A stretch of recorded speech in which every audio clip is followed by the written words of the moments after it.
What's up guys? Into the Burning Abyss here, back with another video. So guys, just as I predicted, as soon as I put my 2 videos up for BA, Extra Sister, and then I was gonna, put a Dragon Link soon afterwards, and then the Banlist came out Monday, so, well, I was pretty sure it was gonna happen, so I decided to scrap the Dragon Link video because, as we all know, Chaos Ruler got banned, Hockey Pyrex got banned. Sad days. I do think Dragon Link is not in a very good spot right now. With the business stuff coming out in Darkwing Blast, I do think that the deck will be better. But as of right now, Dragon Link is just no. But I thought that I would update my Burning Abyss deck profile for now with the post-September ban list. We did get Snow banned, which even I wasn't really playing in NBA, but a lot of builds do, and I'm glad Snow got banned though, man. Fuck that card. That card is so, oh my god, it's so busted. But yeah, I am glad that Snow got banned.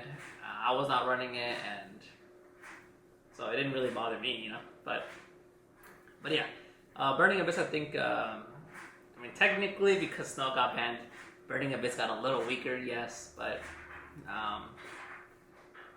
since I wasn't running it, I guess I don't really notice it. But I decided to change the build up, going back to the trap variant of the deck, because while the hand trap form of the deck is better for going second, and so in that scenario, you're not really counting so much on winning the dice roll because you can go second with that variant.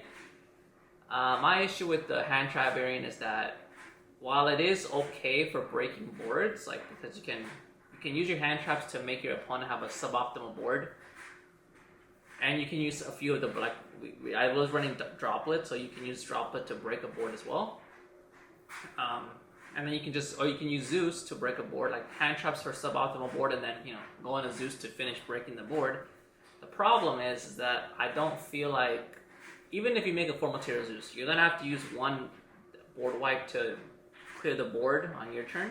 And yeah, you have another board wipe on their turn, but I don't feel like that's normally all you can end on, just Zeus. And I don't think Zeus is good enough interruption against any of the meta decks, just because they can either force you to use the Zeus early, and then they can just keep playing, or they can just use one of their own board breakers or hand traps, whatever, to negate the Zeus, and then you have no interruptions. Maybe one hand trap in your hand. I don't think that that's the best way to play Burning Abyss if you're actually trying to take it to a competitive level. In terms of, I guess, overall quality, I do think that the hand trap version covers more bases because it can go second better. But I think the going first version, the trap version, is definitely, while it does rely a little more on the die roll, it's stronger. It has better interruptions, not just you're not just counting on your BA monsters, you also have back row to set you up too.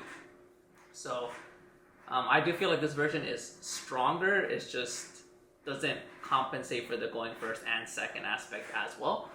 But again, certain decks, honestly, the only decks I feel like absolutely destroy this going first Burning Abyss, or the trap variant, is decks that can basically, if I'm forced, if the trap version has to go second, yeah, because some decks, you set 5 and then you can, or you set 4 or something like that, and then you pass. Some decks don't, they can't really do anything to that, and if that's the case, then you're even going second, the trap variant can work pretty well. But against decks maybe like Despia that can go into Guardian Chimera and then, pop 2 or 3 of your back row, I do feel like this trap variant hard loses to decks like that. But not, like I said, not every deck does that. So I do feel like into Sprite or into Tearlaments, I do think they don't normally set up things that can just either pop or bounce things on, on my turn. So I do think, or at least not multiple things like Guardian Chimera does. But yeah, this version is the trap one, which I think can still be pretty viable. And like I said, going first, it's definitely stronger, even than the going second build. I guess if it gets to go second, the going first build with traps is stronger than that. So I thought I'd show it with you guys, and this is probably what I'm going to be running for the Burning Abyss variant for this format. But let me know what you guys think, and let's get right into the deck profile. Alright guys, let's hop right in. So of course, for the main deck, we got the Burning Abyss monsters. We got 3 Graph, 3 Seer, and 3 Skarm for the 1-ofs. I do feel like these are the best Burning Abyss monsters that help you out a lot in your grind game. Definitely the ones that need to be at 3. Graph and Skarm for sure. Seer is, in this build, you don't necessarily want to open Seer too much, but I feel like Seer is pretty important to keep, like, you know, it is really good for the grind game. So 3 Seer I think is still fine. And then the 2-ofs, we don't need as many BAs in this build, so we got 2 Farfa and 2 Libic. So these are the ones we play at multiples. Farfa, I don't feel like in this version you need 3 like the hand trap version, because you really don't want to open up too many names. Like, you want some hand traps as well, or other cards that facilitate you getting to these 3 up here that are. You just want to have 2 like Farfa in case you draw one of them. You still have one in deck for Beatrice, or even if you draw one, if you can have one under Beatrice, is that still pretty good as well.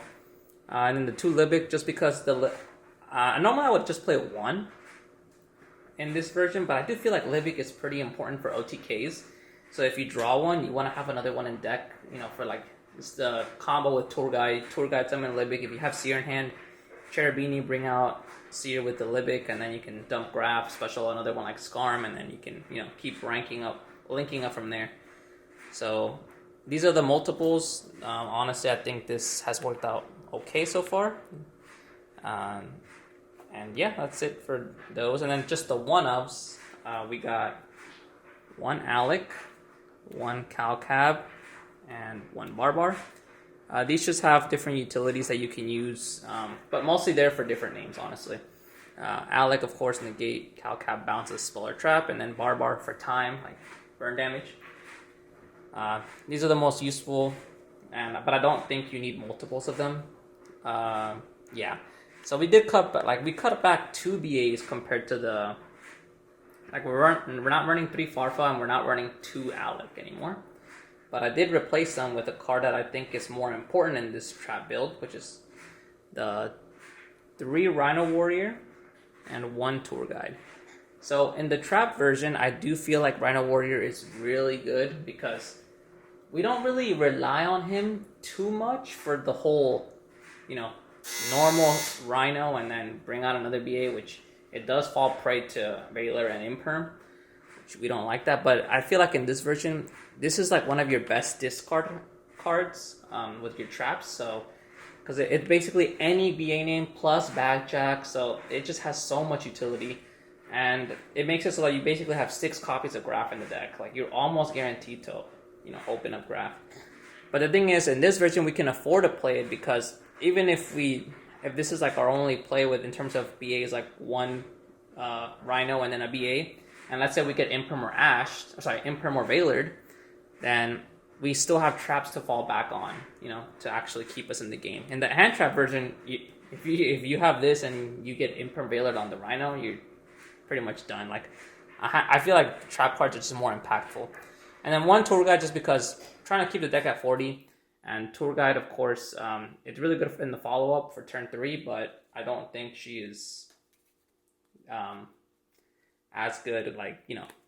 I feel like you just need 1. Like, you just need 1 to resolve to really win the game. And last but not least, the 1 Backjack. Since we are playing the trap version, Backjack is just super good. Yeah, I really like Backjack. And even in this version, like, we have more discard cards, so even if you open it, it's not that bad. For our 2 spells, 1 Called By, 1 Foolish, Called By is just too good. But Foolish is a card that I'm not sure if I want to keep in the main or not. If I take it out, maybe I'll put in the second Tour Guide back in. Not sure.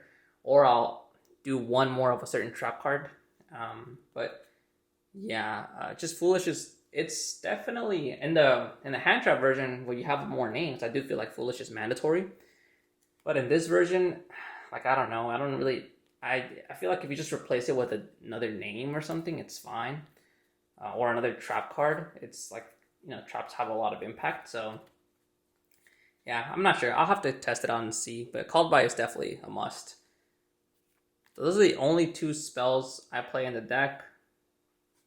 And finally, for the trap cards, we are playing 3 Torrential, 3 Ice Dragon's Prison, 3 Dynamiscus, and 3 Fiend Griefing. So these are the trap cards that I decided to play at 3. They're very impactful, and they hit a lot of the current meta decks. Like, honestly, this deck is more geared to face Tearlaments, just because I feel like Tearlaments will be the best deck. Ice Dragon's Prison, Dynamiscus, and Fiend Griefing all hit Tearlaments pretty good, in my opinion. You can, like if they try to use a fusion effect, you can use Ice Dragon's Prison to take their monster, and if they have another one of the Tearlaments on board, you can just banish both of them. Super good. Dynamiscus also, you can use it on Kit Kalos, or any of their Tearlaments that they have on board. And then Fiend Griefing, of course, you can use it with like whenever they dump it off their fusion stuff, so they can't fuse since they need to shuffle back the monster as part of the effect. But if you Fiend Griefing it, it's really good, and you get to get advantage for yourself, so you get to dump any BA card. And then Torrential, while Torrential is not as good versus Tearlaments, I just feel like Torrential's too good of a card to not play in, especially in BA, just because I don't like in BA, you don't really care about destroying your own board since all your BA monsters like get their effects and float. So I think just because it's BA, I think Torrential is definitely a card that needs to be played. That's it for the 3 ofs. Now for the 2 ofs, we got 2 Torrential and 2 Trap Trick. That's a 2 Torrential. I meant 2 Karmaka. 2 Karmaka just because it's basically another card like Dynamiscus, and you want to have more than just Dynamiscus as the only discard outlet. Especially since, if you open up just one BA, or if you open up just like one Rhino in your hand, you can't just, I wouldn't just summon the Rhino if I had more traps. I would set it and use it as a discard outlet. So, you can send Skarm or you can send Graph and get more bodies on board. So Karmaka, but I don't think it's as good as Dynamiscus, so that's why I only play it at 2. And then Trap Trick, it's basically more copies of any of your traps, so I think it's definitely a mandatory card to play in the trap version. Though I think it's only a 2 of, in my opinion, just because you don't want to open up multiple Trap Tricks since it locks you out of activating no more than one more trap card after you've resolved this. So you definitely don't want to have multiples in your hand. So I think 2 is fine. And last but not least, I am playing the one. I only have one. Like I would play 2 if I had a second one. But the Phoenix Wing Blast, I guess, it's just another discard outlet, and it's also plays like around the whole Tearlament stuff, where even around Mirror Jade, since it returns it back to the deck. So pretty good stuff. But yeah, I would play a second one if I had it, and maybe I would cut the Foolish, probably. But yeah, so I would either cut the Foolish or I would cut one of the BA names that's not one of the 3 ofs, or the Farfa. Maybe I would cut like the Cow Cab or one of the Libics. Not sure yet. But I need to get a second one. But yeah, this card's pretty good. I definitely want a second one because you want to be able to turbo it out as an option with Trap Trick. So for now, just playing 1. But yeah, guys, that's it for the main deck. 40 cards, of course. Going into the extra deck, of course, the 1 Beatrice, the 2 Dante.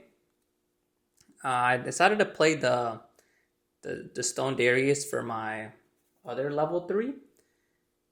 Not playing the Deus Ex Machinax, the 1 Downard, and the 2 Zeus for the XYZs. So these are pretty standard, these 3, in any BA list. The DD Darius, I'm playing this card because it basically destroys any card that it battles with its effect. So I think it's really good, basically to get you into your Zeus play. I'm playing it over Fortune Tune just because, for a few reasons. Fortune Tune has the added, the benefit of not being able to be targeted, which is pretty good. But Fortune Tune, it's only 400 attack, first of all. So if you're going to attack into an attack position monster, you're going to take a lot of damage. Second of all, Fortune Tune doesn't get rid of the body. So, if sometimes it's not that great if they're able to stop your Fortune Tune.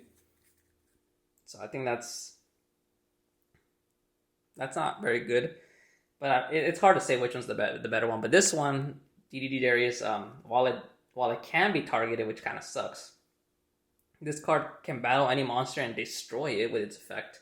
And it still battles, so you can still go into, Down Zeus. So I feel like this would come up a little bit more, but it's really your choice. It would either be Fortune Tune or this.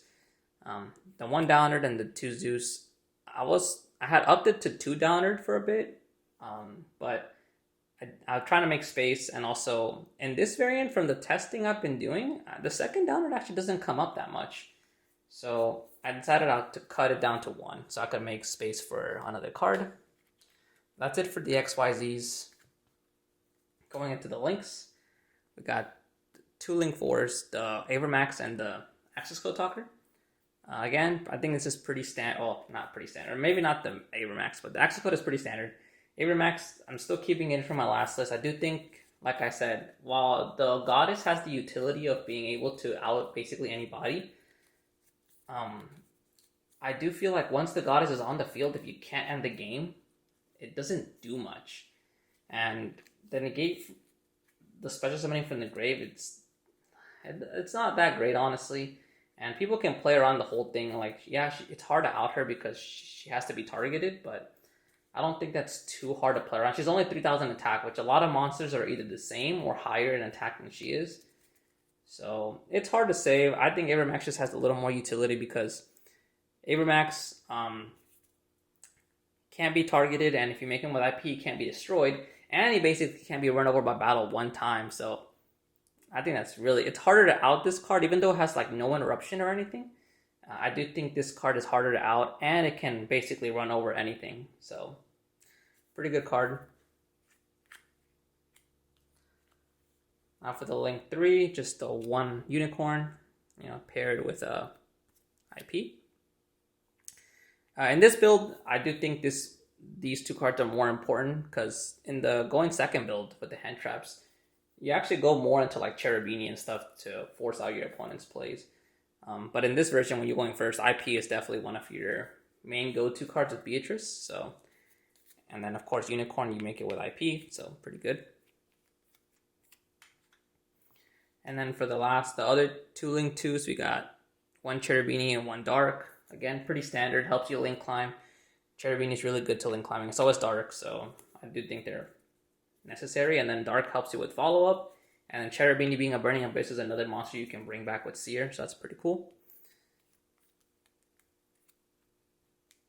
And the Link 1, I'm playing the Gravity Controller in this build because you really want to try, if you can, like, this build is meant to be stronger going first, right? So you want to set up as like the most optimal board possible going first. And if you draw Seer with no way to graph, then all you would be able to do, if you don't have Gravity Controller, all you could do is just sit on Dante. Or maybe pray that you hit a Rhino or graph off your mill with Dante. But instead of relying on RNG, I'd rather just have the Gravity Controller as an option. In case I don't get a way to get to Graph or Rhino Warrior. And then I can still summon Dante in the extra monster zone and then just go into Gravity Controller and then still be able to go into Beatrice. So even though I don't really like this card that much, but I feel like you have to play it in this version. So, and last but not least, the Pilgrim. Of course, if you get to summon it, it's almost always game for you, like auto win. This card's broken. I know you don't get to summon it too much, but it's really nice being able to summon it, having the option there.